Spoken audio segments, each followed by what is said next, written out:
पुनः स्वागत है आप सभी का।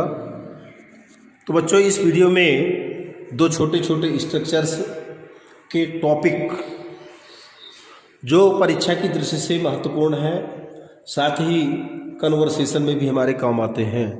वो दो कौन कौन से हैं? तो एक है एज फार एज, जिसकी हिंदी होती है जहाँ तक की, और दूसरा है लेस्ट शुड। ये बहुत पूछा जाता है।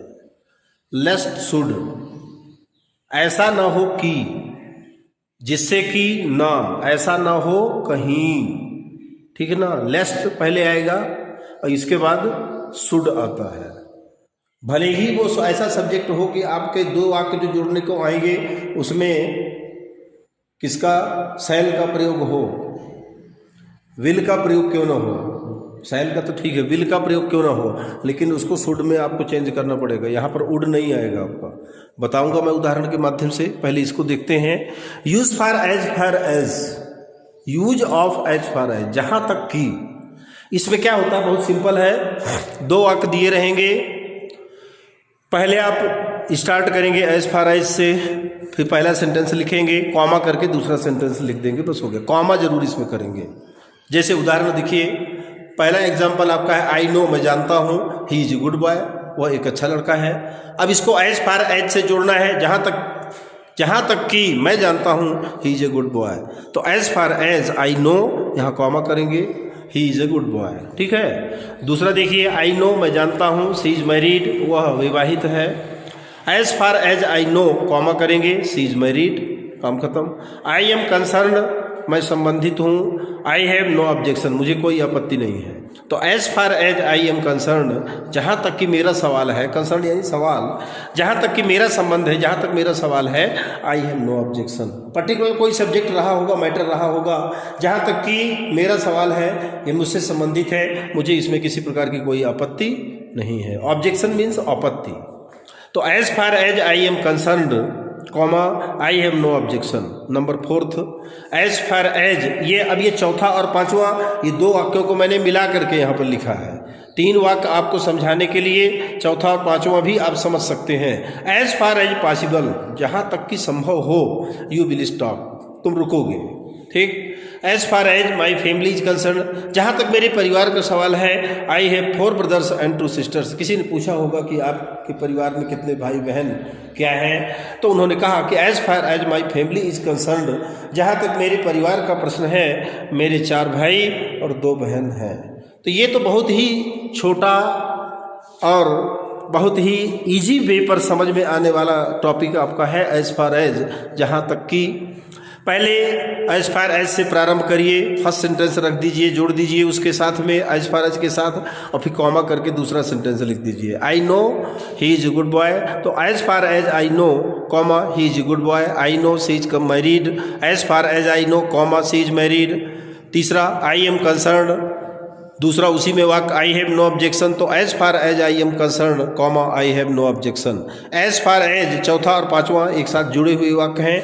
As far as possible, comma, you will stop, और अंतिम है as far as my family is concern, comma, I have 4 brothers and 2 sisters.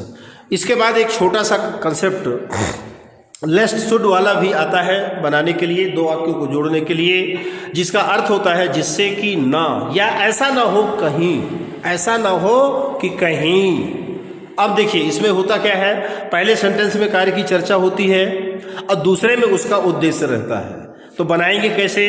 पहले सेंटेंस फर्स्ट रखेंगे, फिर लेस्ट का प्रयोग करेंगे, फिर सब्जेक्ट रखेंगे, और इसके बाद शुड, फिर वर्ब और फिर other words.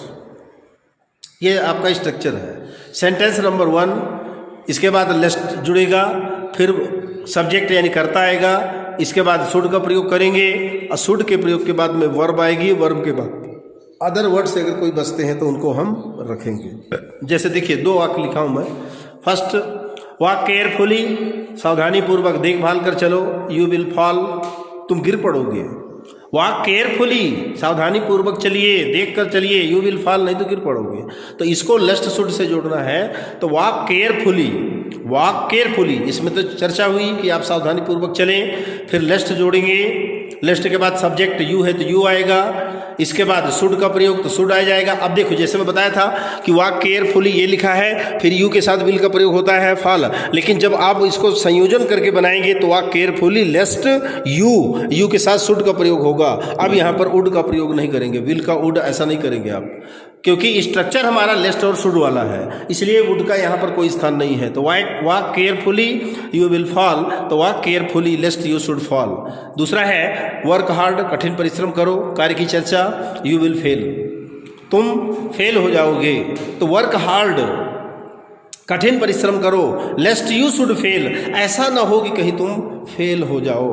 Work hard लेस्ट you should fall, कहीं ऐसा ना हो कि तुम कठिन परिश्रम करो, ऐसा ना हो कि कहीं तुम फेल हो जाओ। इसमें क्या है, सावधानी पूर्वक चलो, देखभाल कर चलो, कहीं ऐसा ना हो कि आप क्या गिर जाएं, आप गिर पड़ें। तो ये एक छोटा सा कंसेप्ट यहाँ भी आपका था, जिसको लेस्ट और शुड के नाम से जाना जाता है, जो कि दो वाक्यों को जोड़ने के लिए आता है कि आप ये दो वाक्य दिए हैं, दो वाक्य, इनको आप लेस्ट शुड से जोड़कर एक वाक्य बना दीजिए। तो एक लेस्ट शुड वाला हो गया, और एज फार एज, जहाँ तक की, इसके भी दो चार वाक्य मैंने उदाहरण के माध्यम से आपको समझाने का प्रयास किया। सबसे मुख्य चीज़ होती है कि इसमें हम सेट कैसे करेंगे। तो एज फार एज वाला एज फार एज से शुरू होगा, सेंटेंस पहला जोड़ दीजिए, कॉमा करके दूसरा सेंटेंस लिख दीजिए, खत्म। लेस्ट शुड वाले में क्या है, इसमें कि सब्जेक्ट पहले आप सेंटेंस फर्स्ट लिखेंगे, फिर लेस्ट का प्रयोग करेंगे, फिर सब्जेक्ट आएगा, फिर शुड के बाद वर्ब आएगी, और इसके बाद अदर वर्ड्स आएंगे। ठीक है, समझ में आई बात ना? तो चलिए, ये छोटा सा टॉपिक था, इसको यहीं समाप्त करते हैं। अनावश्यक बढ़ाने का कोई मतलब नहीं है, और मिलते हैं अगले नए टॉपिक के साथ। कौन सा नया टॉपिक होगा वो तो वीडियो पर ही आपको पता चलेगा। जुड़ने के लिए बहुत बहुत धन्यवाद।